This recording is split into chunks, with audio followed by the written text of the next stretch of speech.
Bonjour à tous, c'est Sandy. Donc aujourd'hui, je vais vous présenter les deux jeux As d'Orcan 2018, donc les jeux de l'année, avec la version enfant, Nom d'un renard, et la version adulte, Azul. On va commencer donc par Nom d'un renard, qui est un petit jeu d'enquête à partir de 5 ans. Donc c'est un petit jeu de plateau où on joue des petites poules qui sont à la recherche du voleur de l'œuf d'or.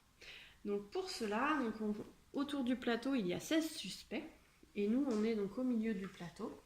Et on va essayer d'aller chercher des indices qui nous permettraient de savoir qui est le voleur. Donc pour ça, on va lancer les dés. Les plus grands doivent annoncer avant de lancer ce qu'ils veulent faire, s'ils veulent retourner un suspect ou aller chercher des indices. Et les plus petits, eux, ont juste à lancer. Et il faut 3 dés identiques pour avoir le droit de faire quelque chose. Et on a droit à 3 lancers. Donc là, par exemple, je relance. Donc là, par exemple, je n'ai pas réussi. Donc on ferait avancer le renard de 3 cases pour les plus petits et 5 cases pour les plus grands, voire plus si vous voulez augmenter la difficulté.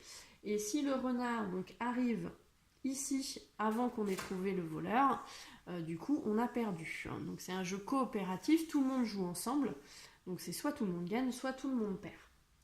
Si j'arrive donc à faire 3 dés avec des pattes, donc je me déplace, donc là ça fait 4 pattes, nombre de pattes.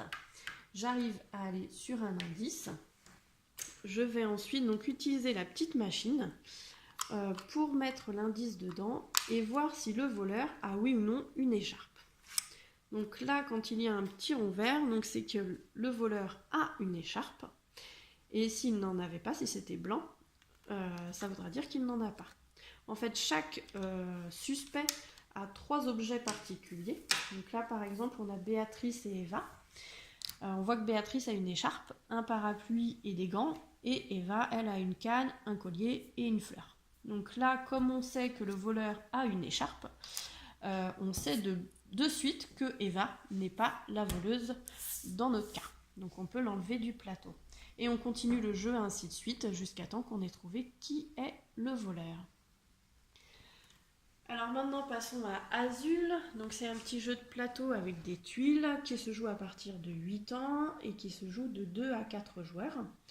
Donc là on a joué à 2 joueurs, on a déjà fait une manche. Le jeu se termine quand on a une ligne de complète.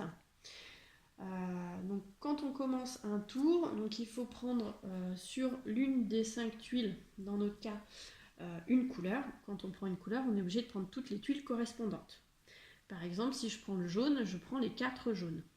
Il faudrait que je les place donc à gauche du plateau. Donc là, par exemple, ici, je pourrais les mettre les 4 ici. Mais à la partie d'avant, donc à la manche d'avant, j'ai déjà eu le jaune sur cette ligne. Je n'ai plus le droit d'utiliser le jaune ici. Je pourrais les mettre là. Ou alors je peux décider de prendre les 3 noirs et de les placer ici. Comme ma ligne est complète, à la fin de la manche, je gagnerai donc cette icône-là. C'est un jeu assez tactique car il faut donc bloquer l'adversaire. On voit par exemple dans notre cas que l'adversaire sur la ligne 5 et la ligne 4, il a déjà le jaune.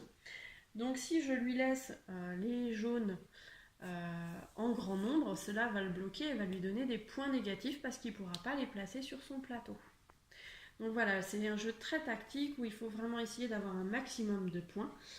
Les points se gagnent avec des colonnes, des couleurs, et aussi si les pions sont tous regroupés les uns aux autres, le cumul des points est plus important à chaque manche. Voilà, donc le but du jeu est d'avoir un maximum de points et de bloquer un maximum l'adversaire pour être le premier. Voilà, c'est tout pour aujourd'hui. Je vous dis à bientôt sur Sandy Waka Waka 49. À bientôt!